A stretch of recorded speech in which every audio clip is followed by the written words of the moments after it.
गुरुदैवताय गणाध्यक्षाय धीमहि गुणशरीराय गुणमण्डिताय गुणेशानाय धीमहि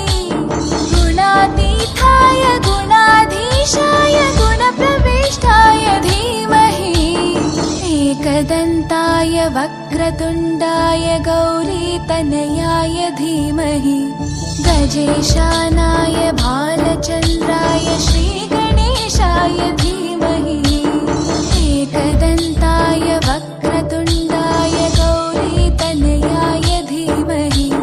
गजेशानाय भालचन्द्राय श्रीगणेशाय धीमहि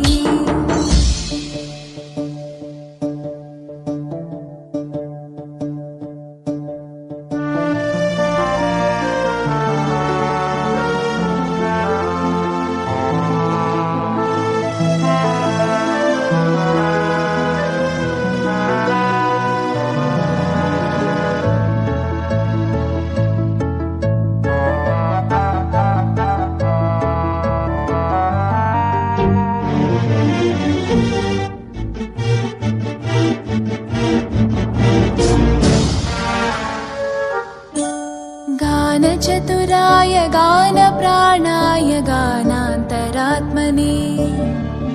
गानोत्सुकाय गानमत्ताय गानोत्सुकमनसे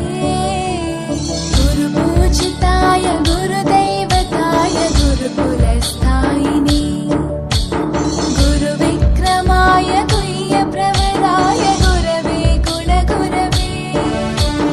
गुरुदैत्यकलक्षेत्रे गुरुधर्मसताराध्याय गुरुपुत्रपरित्रात्रे गुरुपाखण्डकण्टकाय गीतसाराय गीततत्त्वाय गीतगोत्राय धीमहि गूढगुल्फाय गन्धमत्ताय गोजयप्रदाय धीमहि गुणातीताय गुणाधीशाय गुणप्रविष्टाय धीमहि एकदन्ताय वक्रतुण्डाय गौरीतनयाय धीमहि गजेशानाय भालचन्द्राय श्रीगणेशाय